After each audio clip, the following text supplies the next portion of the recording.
Classes दोस्तों, Nanak classes के YouTube channel पे आपका स्वागत है। तो 8 बजे के सेशन में आपको मिला था राजस्थान की नदियां व झीलें और मेवाड़ वंश उत्पत्ति से लेकर राणा सांगा तक का जो काल था वहां तक आपको क्वेश्चन मिलेंगे। Top 30 question. तो सारे विद्यार्थी तैयार हो। आपको Rajasthan police, Patwar, REET, BSTC, librarian, PTET, Rajasthan से संबंधित कोई भी एग्जाम होगा चाहे राजस्थान जीके आएगा आपके लिए इंपॉर्टेंट होगा। तो 30 क्वेश्चन आपको दिए थे और आपको ये क्वेश्चन टेलीग्राम पर नानक क्लासेस ग्रुप में मिले हैं, व्हाट्सएप ग्रुप पे मिले हैं और उसके अलावा आपको यूट्यूब पर भी प्राप्त हुए हैं। तो जल्दी से थंबनेल कर दो कि हमने 30 क्वेश्चन कर लिए। अब आपको आंसर व्याख्या सहित उपलब्ध करवाई जाएगी। तो लाइक कर दो सारे विद्यार्थी, लाइक और शेयर किया करो। एक दो को रोज जोड़ा करो क्योंकि लॉकडाउन चल रहा है और आपको पता है आपको सेल्फ स्टडी करनी होती है। तो ये टेस्ट के नज़रिए से आप बढ़िया तरीके से। और दूसरा, कई विद्यार्थी पूछते रहते हैं कि टेलीग्राम पे टेस्ट आ गया, अब इसका क्या करें। तो जो टेस्ट 30 क्वेश्चन आ जाते हैं, आप अपनी नोटबुक पे ये क्वेश्चन उतार लिया करो, उत्तर आंसर उतार लिया करो, फिर इस वीडियो में मिलाते रहा करो। तो स्टार्ट करता हूं मैं, जल्दी से थंबनेल कर दो। पहला क्वेश्चन आपके लिए क्या था? कौन सी झील राजस्थान की सबसे लवणीय झील है? ये क्वेश्चन था, कौन सी झील राजस्थान की सबसे लवणीय झील है? तो आपका आंसर क्या था? सांबर झील। क्या उत्तर था? यानी सबसे लवणीय झील है, सबसे बड़ी लवणीय झील कौन सी है? सांबर झील। इसका आंसर सही था। अब ये सांबर झील ध्यान रखना 3 जिलों में फैली हुई है, जयपुर, नागौर और अजमेर के अंदर फैली हुई है। एशिया का सबसे बड़ा अंतस्थलीय नमक उत्पादन यहाँ होता है और देश का 8.7% नमक उत्पादित किया जाता है। बहुत ही इंपॉर्टेंट है। पिछले साल बीएसटीसी के अंदर क्वेश्चन क्या था कि सांबर झील में कितनी नदियों का पानी आके गिरता है? सिर्फ ऑप्शन था 2, 3, 4, 5। तो 3-4 नदियों का पानी आके गिरता है। कौन कौन सी, ये देख लीजिए। यहाँ मैं सांबर झील बना देता हूँ। सांबर झील से 4 नदियाँ, खारी, खंडेला, मेंथा और रूपनगढ़, 4 नदियों का जल आके गिरता है। ध्यान रखना, खारी, रूपनगढ़, खंडेला और मेंथा, चारों नदियों का जल आके गिरता है। बहुत ही इंपॉर्टेंट है। कई बार एग्जाम में सांबर झील की अक्षांशीय और देशांतरीय स्थिति पूछ ली जाती है। तो ध्यान रखना, 27 डिग्री से लेकर 29 डिग्री उत्तरी अक्षांश है और 74 डिग्री पूर्वी देशांतर से 75 डिग्री पूर्वी देशांतर के मध्य फैली हुई है। तो आपके लिए इंपॉर्टेंट क्वेश्चन हो जाता है। और बिजोलिया शिलालेख के अनुसार इस सांबर झील का निर्माता वासुदेव चौहान था। सांबर झील की बात आई है इसलिए मैं आपको सारी बातें बता रहा हूँ। 1990 में इसको रामसर साइट घोषित किया गया और देश का एकमात्र साल्ट म्यूजियम या नमक का अजायब घर कहाँ स्थित है? सांबर में स्थित है। और सांबर झील को अंग्रेजों ने 1817 में लीज पर लिया था और यहाँ पे नमक उत्पादित किया था। तो मैं समझता हूँ आपको सारी बातें समझ में आ गई होगी। प्रॉपर पूछे सांबर झील किस जिले में है तो आप क्या बताओगे? जयपुर जिलों में। और सांबर में देवयानी स्थान है जिसको तीर्थों की नानी कहा जाता है। तो चलते हैं दूसरे क्वेश्चन की तरफ। उदय विलास महल राजस्थान की किस झील के किनारे है? उदय विलास महल। तो ध्यान रखना, इसका आंसर था गैप सागर या जिसको हम कहते हैं गेव सागर। गेव सागर या गैप सागर इस झील के किनारे है। अब ये है कहाँ पे? तो डूंगरपुर के अंदर है, डूंगरपुर में है। और इसका निर्माण महारावल गोपीनाथ ने करवाया था, इसलिए इसको गैप सागर भी कहा जाता है। और इस झील के किनारे कालीबाई 13 वर्षीय भील बालिका जिसने अपने अध्यापक को बचाया था, रास्ता पाल कांड नाम सुना होगा आपने, 1947। तो वो कालीबाई का स्मारक भी इसके किनारे बना हुआ है। इसी गैप सागर को कहा जाता है एडवर्ड सागर के नाम से भी जाना जाता है। तो ये इसका आंसर था। आपको आंसर की मैं मुख्य तथ्य के साथ उपलब्ध करा रहा हूँ ताकि कोई कन्फ्यूजन है वो आपकी दूर हो जाए, इसके संबंधित आपको क्वेश्चन एक्स्ट्रा मिल सके। निम्न में से कौन सी झील उदयपुर में नहीं है? कौन सी झील है उदयपुर में नहीं है? तो देखिए, फतेह सागर है, उदय सागर है, पिछोला। तो राजसमंद झील नहीं है, ये तो नॉर्मल सी बात है। आपको राजसमंद झील कहाँ पे है? राजसमंद जिले के अंदर है। चौथा क्वेश्चन, कौन सी झील पद्मिनी के अंगरक्षक वीर बादल का सुंदर महल बना हुआ है? पद्मिनी के अंगरक्षक थे यानी गोरा और बादल, तो बादल का सुंदर महल बना हुआ है किस झील के किनारे? तो इसका आंसर भी क्या था? गैप सागर के किनारे, जो डूंगरपुर के अंदर है, वो सही आंसर है। पांचवा क्वेश्चन था, प्रसिद्ध डिग्गी तालाब स्थित है, क्योंकि झील नदियों से संबंधित आपका टॉपिक था। तो प्रसिद्ध डिग्गी तालाब कहाँ स्थित है? टोंक के अंदर है। ध्यान रखना, डिग्गी मालपुरा का मेला जो लगता है, डिग्गी कल्याण जी का जो मेला लगता है टोंक में, तो प्रसिद्ध डिग्गी तालाब कहाँ पे है? टोंक में। छठा, मानसागर झील कौन से जिले में स्थित है? मानसागर। तो मानसागर झील ध्यान रखना कहाँ पे है? जयपुर के अंदर स्थित है। मानसागर झील है, जयपुर के अंदर स्थित है। और जयपुर के अंदर एक तो रामगढ़ झील है और एक गलताजी झील है। रामगढ़ और गलताजी झील भी कहाँ पे है? जयपुर के अंदर। तो इम्पोर्टेंट, आपका आंसर सही होगा, मैं आशा करता हूँ। राजस्थान में सफारी पार्क कौन से झील के किनारे है? कौन सी झील के किनारे है सफारी पार्क? तो इसका आंसर था आपका, जल्दी से कमेंट में साथ साथ देते रहा करो, आपके क्वेश्चन को भी पता लग जाता है आपने क्या किया था। और अगर आपका गलत हुआ है तो भी आप उस क्वेश्चन को नहीं भूलोगे, क्योंकि इंपॉर्टेंट है। कोई भी एग्जाम दो, आपको झील नदियों से क्वेश्चन प्राप्त होता ही होता है। तो कायलाना झील जो जोधपुर के अंदर झील है, वहाँ पे सफारी पार्क बना हुआ है। तो ध्यान रखना, 1872 में सर प्रताप ने इस झील का निर्माण करवाया था। वैसे ये प्राकृतिक झील है, बाद में इसका निर्माण करवाया था, इसलिए इस कायलाना झील को क्या प्रताप सागर झील भी कहते हैं। ये मीठे पानी की झील है। अब इंपॉर्टेंट, देश का प्रथम मरु वनस्पति उद्यान माचिया सफारी पार्क इस झील के किनारे बना है और राजस्थान की एकमात्र झील है जिसमें इंदिरा गांधी नहर का पानी राजीव गांधी लिफ्ट कैनाल के द्वारा डाला जाता है। कौन सी? राजीव गांधी लिफ्ट कैनाल के द्वारा राज्य की एकमात्र झील है जहां इसमें जल डाला जाता है। तो समझ में आ गया होगा, कायलाना झील जोधपुर। निम्न में से कौन सा सुमेलित है? सुमेलित बताना था। क्या सिलीसेट अजमेर में है? नहीं है। क्यों? क्योंकि अलवर में है। इसको राजस्थान का नंद कानन कहा जाता है। नक्की झील माउंट आबू में है, तो ये बात एकदम सही है। आना सागर उदयपुर में है, गलत है, क्योंकि आना सागर अजमेर के अंदर है, जिसका निर्माण 1137 में अर्णोराज या आना जी ने करवाया था। राजसमंद नाथद्वारा में है? नहीं, राजसमंद जिले में है प्रॉपर रूप से, ध्यान रखना। तो राजसमंद, जिसका निर्माण महाराजा राज सिंह ने करवाया था। तो नक्की झील है, तो नक्की झील की बात कर लेते हैं। एक विवर्तनिक क्रेटर झील है ये, और मान्यता है कि किंवदंती है कि इसका निर्माण देवताओं ने अपने नाखूनों से करवाया था। और जो ग्रासिया जाति है, आपको पता है ग्रासिया सिरोही में रहती है, तो ग्रासिया जाति अपनी अस्थियां किस झील में प्रवाहित करती है? नक्की झील। पता नहीं कितनी बार क्वेश्चन आ चुका। इस झील के किनारे 3 चट्टान है। 3 चट्टानें कौन सी? नंदी रोक यानी बेल की आकृति की, टोड रोक मेंढक की आकृति की, और नन रोक यानी एक महिला ऐसे लगता है जैसे घूंघट लगाए हुए खड़ी है, इस तरह की आकृतियां बनी हुई है। नंदी रोक, टोड रोक और नन रोक। और हनीमून पॉइंट भी कहाँ पे है? नक्की झील के किनारे। उसके अलावा नक्की झील राजस्थान की सबसे ऊंची झील है, ये भी जानते हो, और सर्दियों में जम भी जाती है, ये भी इंपॉर्टेंट। एक और ध्यान रखना, हाथी गुफा और रघुनाथ जी का मंदिर किस झील के किनारे है? नक्की झील। दोनों में कंफ्यूजिंग होती है। रघुनाथ जी का मंदिर तो है नक्की झील के किनारे। अगर आपसे पूछे कि रंगनाथ जी का मंदिर, तो रंगनाथ जी का मंदिर है पुष्कर झील के किनारे। तो बात समझ में आ गई होगी आपकी नक्की झील के बारे में। 9 नंबर, सांबर झील में किस नदी द्वारा प्रतिवर्ष सर्वाधिक लवण की मात्रा लाकर जमा की जाती है? सर्वाधिक, तो ध्यान रखना वो नदी है मेंढा या मेंथा नदी। देखो 4 नदियां हैं, खारी, मेंथा, रूपनगढ़, खंडेला, लेकिन सबसे ज़्यादा कहते हैं सांबर झील खारी होती है मेंथा नदी के जल से। तो ये याद रख लेना, सीधा सीधा क्वेश्चन।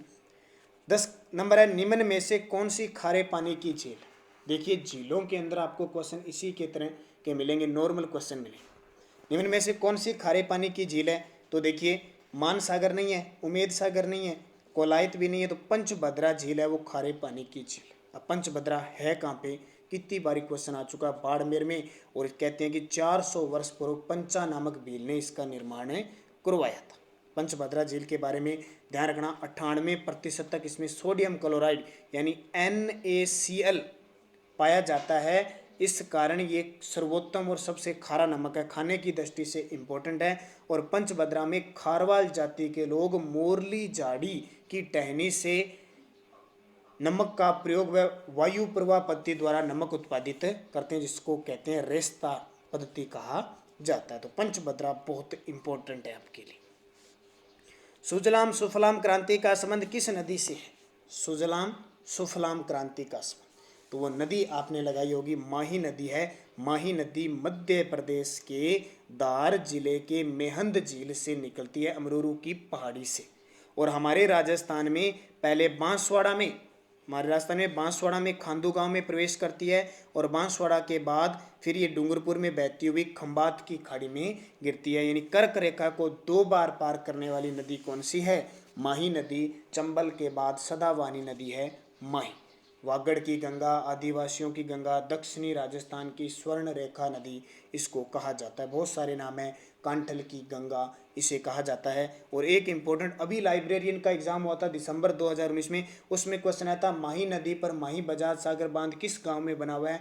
बोरखेड़ा गांव बांसवाड़ा में बना हुआ है। तो ये बातें आपके लिए इंपॉर्टेंट। राजस्थान की किस नदी को नट नदी के नाम से जाना जाता है? नट नदी, ये तो आपको पता होगा। घग्गर नदी को कहते हैं नट नदी, लेटी हुई नदी, सोतर नदी, मृत नदी, नाली कहा जाता है इसको, और राजस्थान का शोक कहा जाता है, और पुरानी सरस्वती नदी का इसको अवशेष माना जाता है। तो शिवालिक पहाड़ी हिमाचल, वहाँ से कालका की पहाड़ी से ये निकलती है, और राजस्थान की एकमात्र अंतर्राष्ट्रीय नदी है। क्यों? क्योंकि जब इसके अंदर बाढ़ आ जाती है, ज़्यादा जल हो जाता है, तो ये पाकिस्तान में चलती है, अकरा के नाम से प्रसिद्ध है, इसलिए अंतर्राष्ट्रीय नदी होगी। और दूसरा, राजस्थान में आंतरिक प्रवाह की सबसे लंबी नदी है, लगभग इसकी लंबाई मानी जाती है 465 किलोमीटर। जो आपने देखा होगा हनुमानगढ़ का बटनेर दुर्ग है, हनुमानगढ़ जंक्शन, सूरतगढ़, अनूपगढ़, ये सारे इस घग्गर नदी के किनारे हैं। उसके अलावा हनुमानगढ़ की पीलीबंगा और जो कालीबंगा सभ्यता है और एक रंग महल, ये सारे के सारे किस नदी के किनारे है? घग्गर नदी। यहाँ से क्वेश्चन इंपॉर्टेंट है, आता ही आता। एक बात और ध्यान रखना घग्गर नदी की, घग्गर नदी को राजस्थान का शोक कहा जाता है और इसके प्रवाह क्षेत्र को नाली के नाम से जाना जाता है। और अब क्वेश्चन बहुत बार आता है कि घग्गर नदी में बाढ़ आने पर कौन सा क्षेत्र डूब जाता है? तो हनुमानगढ़ जंक्शन डूब जाता है, क्योंकि घग्गर नदी है इस हनुमानगढ़ जंक्शन के पेटे से ऊपर बहती है, जैसे बालोतरा के पेटे से ऊपर बहती है लूणी नदी। तो समझ में आ गई होगी आपको घग्गर नदी। निम्न में से कौन सी नदी कोटा जिले में नहीं है? तो आपका आंसर होना चाहिए कोटा जिले में पिपलाज नदी नहीं है। ध्यान रखना, ये पिपलाज नदी झालावाड़ से ही निकलती है और झालावाड़ में ही क्या है? आहू नदी में मिल जाती है। ध्यान रखना, तो ये आहू, परवन, निवाज, ये कोटा में बहती है। लूणी नदी का प्रदूषित होने का मुख्य कारण क्या है? लूणी नदी का, तो ये क्वेश्चन मैं आपको 1-2 बार बता चुका हूं। तो रंगाई छपाई उद्योग ज्यादा होने के कारण लूणी नदी क्या है? प्रदूषित होती है। ये क्वेश्चन एग्जाम में बहुत बार रिपीट ही होता है सीधा सीधा। 15 नंबर, आहड़ या आयड़ नदी का नाम उदय सागर झील के बाद हो जाता है। आयड़ नदी का नाम उदय सागर झील में गिरने के बाद क्या हो जाता है? तो जानते हो बेड़च नदी इसका नाम है, हो जाता है। ये देखिए कि जब ये आयड़ नदी है वो कहाँ से निकलती है? उदयपुर की गोगुंदा की पहाड़ी से निकलने के बाद उदय सागर जब झील में गिरती है, झील में गिरने के बाद ये कहलाती है बेड़च। कौन सी नदी कहलाती है? बेड़च। और इस बेड़च नदी के किनारे कौन सी सभ्यता उदयपुर में? आहड़ सभ्यता स्थित, बहुत ही इंपॉर्टेंट आहड़ सभ्यता। और ये आहड़ सभ्यता इसके किनारे, फिर ये चित्तौड़गढ़ में जाती है और चित्तौड़गढ़ में गांव आता है अप्पावास। कौन सा? अप्पावास गांव में इस बांध पर गोसुंडा बांध बना हुआ है। बेड़च नदी पर चित्तौड़गढ़ के अप्पावास गांव में गोसुंडा बांध बना हुआ है, ये इंपॉर्टेंट।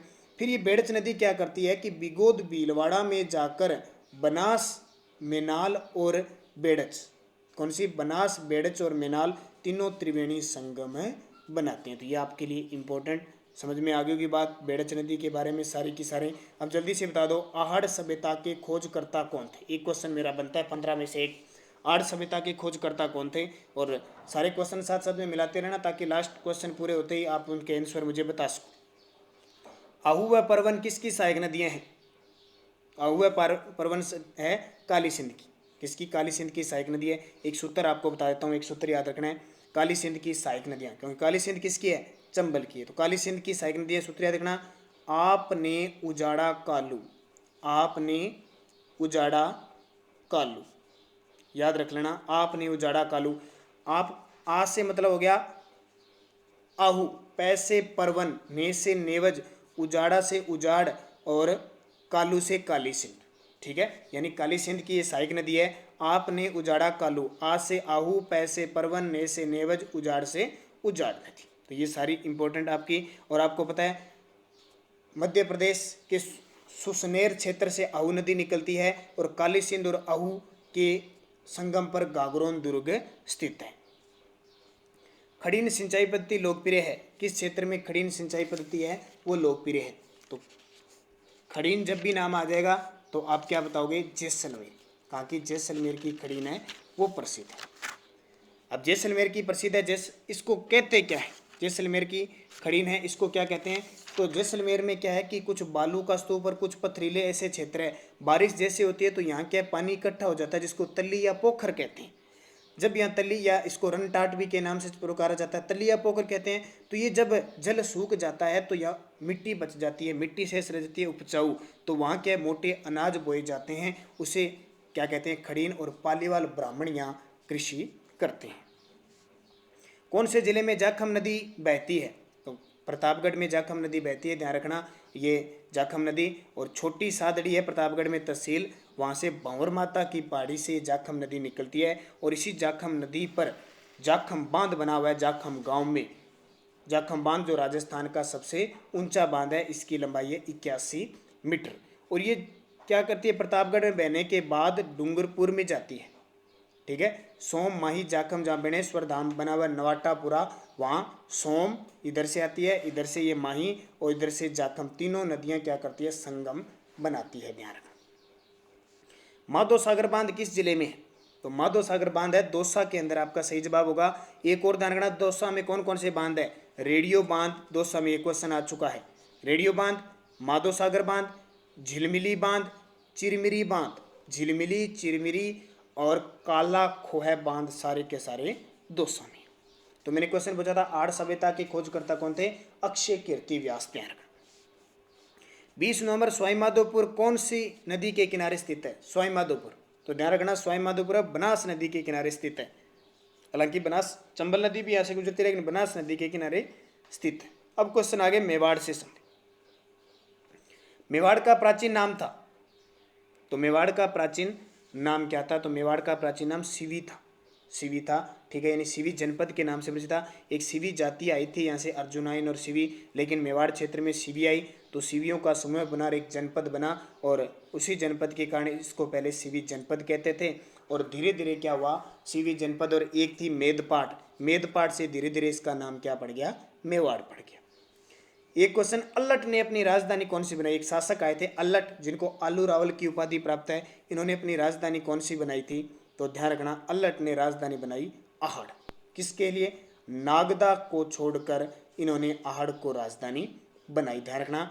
अल्लट की खासियत, सबसे पहले नौकरशाही का प्रचलन मेवाड़ में इन्हीं के द्वारा शुरू किया गया, और इन्होंने एक हूण राजकुमारी हरिया देवी से विवाह किया था, इसलिए राजस्थान का प्रथम अंतर्राष्ट्रीय विवाह भी कहलाता है।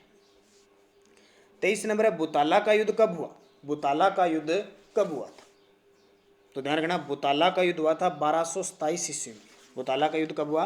1227 ईस्वी में। अब कमेंट करके मुझे बताओ, ये बुताला है कहाँ पे? बुताला का युद्ध तो हुआ, किस किस के बीच हुआ? तो मेवाड़ के शासक थे जेतर सिंह, और उस समय दिल्ली सल्तनत के सुल्तान थे गुलाम वंश के इल्तुतमिश। तो इल्तुतमिश ने आक्रमण किया, जेतर सिंह और इल्तुतमिश के बीच युद्ध हुआ 1227 में, जिसमें जेतर सिंह जीत गया। जेतर सिंह क्या हो गया? जीत गया, इल्तुतमिश से हार गया। अब ये बुताला है कहाँ पे? जल्दी से कमेंट करके मुझे बताइए। तो ये 1227 में हुआ, बुताला आपको ध्यान रखना राजसमंद के अंदर है, राजसमंद के अंदर है बुताला, ध्यान रखना। 24 नंबर, खानवा युद्ध जगह वर्तमान में कौन से जिले में है? तो खानवा आपको पता है भरतपुर की रूपवास तहसील और गंभीरी नदी के किनारे ये खानवा है। और 17 मार्च 1527 को यहाँ पे राणा सांगा और बाबर के बीच भयंकर युद्ध हुआ था, जिसके कारण बाबर इसमें जीत जाता है। अपनी तुलगमा पद्धति और अपने तोपखानों की वजह से राणा सांगा हार जाता है, कुछ कमियों की वजह से, पुरानी पद्धतियों से, और वास्तविक रूप से भारत में मुगल सत्ता की स्थापना कर देता है। तो खानवा युद्ध इंपॉर्टेंट है। क्वेश्चन है, खानवा के युद्ध में महाराणा संग्राम सिंह यानी राणा सांगा की सेना में कौन शामिल नहीं था? कौन शामिल नहीं था? तो देखिए, महमूद लोधी तो था, क्योंकि ये इब्राहिम लोधी और बाबर का विरोधी था। हसन खां मेवाती, हम सुनते हैं खानवा युद्ध में एकमात्र हरावल दस्ते का नेतृत्व करने वाला कौन था? हसन खां मेवाती मुस्लिम सेना नायक था। मालदेव राठौड़, तो मालदेव राठौड़ मारवाड़ की तरफ से सेना लेके आया था, राव गांगा का पुत्र था। हकीम खां सूर नहीं था। ये क्वेश्चन दोनों में कन्फ्यूजिंग हो जाती है। तो ये हकीम खां सूर हल्दी घाटी युद्ध में महाराणा प्रताप की तरफ से अग्रिम पंक्ति का ये नेतृत्व करता है। तो इसका सही जवाब हो जाएगा, क्योंकि खानवा युद्ध में राणा सांगा ने पाती परवन प्रथा का प्रयोग किया था, और लगभग राजस्थान के जितने भी हिंदू शासक थे उन्होंने राणा सांगा की तरफ से युद्ध लड़ा था। निम्न में से संगीत ग्रंथों में कौन सा कुंभा द्वारा कृत नहीं है? कौन सा कुंभा ने नहीं रचा था? तो ध्यान रखना, कलानिधि नहीं रचा था। संगीत राज, संगीत मीमांसा, सूड प्रबंध, संगीत रत्नाकर, कामराज रतिसार, हरवर्तिका, संगीत सुधा प्रबंध और चंडी शतक पर टीका और गीत गोविंद पर टीका लिखी थी। मैं कुंभा के बारे में दोबारा फिर बताता हूँ। कुंभा स्थापत्य कला का जनक और संगीत इनके गुरु थे सारंग व्यास। इन्होंने ग्रंथ कौन से लिखे, एग्जाम में आता ही आता है, पिछले साल सेकंड ग्रेड में भी कुंभा से क्वेश्चन आया था। संगीत सार, संगीत मीमांसा, सूड प्रबंध, संगीत रत्नाकर, कामराज रतिसार, हरवर्तिका और संगीत सुधा, चंडी शतक और गीत गोविंद, ये सारे कुंभा के। ये कला निधि किसका है, तो ध्यान रखना जो मंडन था, मंडन कौन था, तो आपको पता है कुंभलगढ़ का शिल्पकार था और इसका था किसका, कुंभा का शिल्पकार था, मुख्य शिल्पकार मंडन। मंडन का पुत्र था गोविंद। गोविंद ने ये कला निधि ग्रंथ लिखा था, ध्यान रखना। एक इसका मंडन का भाई था नाथ था जिसने वास्तु मंजरी ग्रंथ लिखा था। 27 नंबर, राणा कुंभा को किस वाद्य यंत्र में दक्षता हासिल थी, तो राणा कुंभा क्या बजाता था, तो वीणा बजाता था, ध्यान रखना। और कहते हैं लास्ट में इसको कुंभा को एक रोग हो जाता है, उन्माद रोग, और उन्माद रोग के कारण ये चलना फिरना में असमर्थ होता है। इस कारण इसके पुत्र उद्दा ने इसकी हत्या कटारगढ़ दुर्ग में कर दी थी।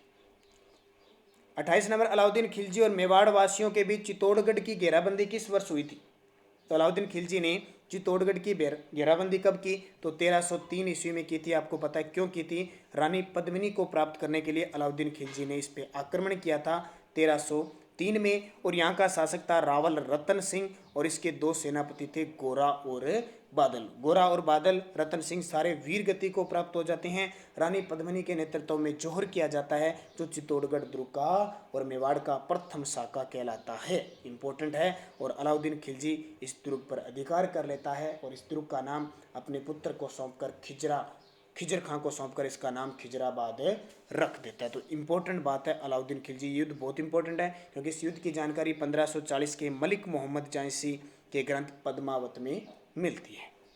29 नंबर, महाराणा कुंभा द्वारा रचित संगीत राज कितने कोषों में विभक्त है, अभी क्वेश्चन एक साल ही हुआ ये क्वेश्चन आ चुका है, संगीत राज कितने कोषों में विभक्त है, अभी शायद पटवारी में ये क्वेश्चन आया था। तो ध्यान रखना 5 कोषों में विभक्त है ये संगीत राज, और ये कुंभा का सबसे सर्वश्रेष्ठ और सबसे बड़ा ग्रंथ है। अब क्वेश्चन यहाँ से ऐसे पूछा जा सकता है कि संगीत राज 5 भागों में विभक्त है, वो 5 भाग कौन कौन से, तो याद रख लेना। 1 नंबर, पाठ रत्न कोश, गीत रत्न कोश, वाद्य रत्न कोश, नृत्य रत्न कोश और रस रत्न कोश। देखो कुंभा पाठ करेगा तो गीत गाएगा, गीत गाएगा तो क्या बजेंगे, वाद्य यंत्र, और वाद्य यंत्र जैसे बजेंगे तो नृत्य होने लगेगा, और नृत्य होने लगेगा तो क्या आएगा, रस आने लगेगा। याद रख लेना कैसे 5, क्योंकि अगर आपसे क्वेश्चन पूछ लिया गया अभी संगीत सार 5 भागों में विभक्त है तो क्वेश्चन अब आगे जरूर आएगा कौन कौन से भाग है, निम्न में से कौन से नहीं। तो ध्यान रखना कुंभा पाठ करता है और गीत गाता है, गीत गाते ही वाद्य यंत्र बज जाते हैं, जैसे ही वाद्य यंत्र बजे नृत्य शुरू हो जाता है, और नृत्य वाद्य यंत्र और गीत जब होते हैं तो क्या आने लग जाता है, खुशी चढ़ जाती है, रस आने लग जाता है। याद रख लेना इसे। 30 नंबर अंतिम क्वेश्चन, मध्यमिका का वर्तमान नाम क्या है, मध्यमिका का वर्तमान नाम, तो मध्यमिका का वर्तमान नगरी है। क्यों, क्योंकि सीवी जनपद की राजधानी क्या थी, मध्यमिका, और मध्यमिका इसकी राजधानी थी। मध्यमिका किसको कहते हैं, नगर, नगरी को कहते हैं, और वर्तमान और नगरी है कहाँ पे, चित्तौड़गढ़ में है। तो इंपॉर्टेंट, और एक राजस्थान में नगर और है, नगर और नगरी में दोनों में तरह, नगर है टोंक में, नगरी है चित्तौड़गढ़ में। तो इस तरह आपके 30 क्वेश्चन पूरे हो जाते हैं, आंसर प्लस व्याख्या। सारे विद्यार्थी थंबनेल करोगे जितने विद्यार्थी हैं, क्योंकि अगर आपको क्वेश्चन पसंद आए हैं, और शेयर करोगे, लाइक तो सारे कर दो जितने भी हैं, तो ज़्यादा से ज़्यादा लाइव आने की कोशिश किया करो। अब देखिए कल का टॉपिक 1 मई का जो टॉपिक होगा, राजस्थान की स्थिति व विस्तार, बहुत ही इंपॉर्टेंट क्वेश्चन पक्का आता है, बढ़िया तरीके से पढ़ के आना, कंफ्यूज नहीं होनी है, यहाँ से क्वेश्चन आपका एक भी गलत नहीं होना चाहिए। मेवाड़ वंश जो राणा सांगा यानी 1528 से लेकर लास्ट जब तक भोपाल सिंह शासक बनते हैं मेवाड़ के, वहाँ तक यानी 1947 तक की इंपॉर्टेंट घटना के साथ पढ़ने। तो यहाँ से क्वेश्चन आपका गलत होना ही नहीं चाहिए, यहाँ मेवाड़ वंश से मेन आपको क्वेश्चन पढ़नी है। तो ये टेलीग्राम पे भी मैं डाल दूंगा, तो ये याद रख लेना। अब जल्दी से बता दो कितने क्वेश्चन आपके सही हुए 30 में से। तो आपके कदम बढ़ने चाहिए, पीछे नहीं हटने चाहिए, आपका मन अडिग रहना चाहिए। 30 में से हर रोज एक क्वेश्चन बढ़ाते जाओ, सही होना चाहिए। अगर गलत भी हो जाता है तो आपको दुख नहीं करना है, बल्कि मनन करना है उस क्वेश्चन पे भी, आपका क्वेश्चन गलत हुआ लेकिन किस कारण से, क्या कन्फ्यूजिंग रहेगी। पीडीएफ भी आपको इसकी मिल रही है। दूसरे दिन आप रीडिंग लगाया करो। टेलीग्राम पर नानक क्लासेज ग्रुप है, व्हाट्सएप ग्रुप, इनमें आपको पीडीएफ मिल रही है, तो दोबारा रीडिंग लगा लिया करो एक बार क्वेश्चनों के। तो जल्दी से कमेंट करते जाओ कितने आपके क्वेश्चन चाहिए। जल्दी से आपके कमेंट तेज़ी से आ रहे हैं, कई बार मैं पढ़ नहीं पाता हूँ। और सुबह 7 बजे आप राजस्थान करंट सारे विद्यार्थी देखा करो। और 8 बजे का सेशन, अभी तो 3 दिन हो गए, कंप्यूटर में फुल फॉर्म चल रही है कंप्यूटर की। कम से कम 100 से 120 फुल फॉर्म मैं आपको याद करवा दूंगा। तो पहले वीडियो में आपके लिए 30 फुल फॉर्म तैयार कर रखी है, कर दी मैंने, और कल भी आपको 30। तो अगले 3-4 दिन आपको कंप्यूटर की 30 क्वेश्चन। और संडे के दिन राजस्थान पुलिस वाले खास ध्यान रखना, महिला व बाल विकास का टॉपिक मिलता है 8 बजे, 30 इंपॉर्टेंट क्वेश्चनों का समय। तो चैनल से जुड़े रहिए, जुड़े रहोगे तो आपको अच्छे से अच्छे टॉपिक मिलते रहेंगे, लगातार आपकी तैयारी होती रहेगी। बस आपकी सपोर्ट चाहिए, लाइक शेयर आप ज़्यादा से ज़्यादा किया करो। तो जल्दी से सारे के सारे कमेंट कर दो कितने क्वेश्चन आपके सही हो रहे हैं। तो धन्यवाद। जय हिंद, जय भारत, शुभ रात्रि।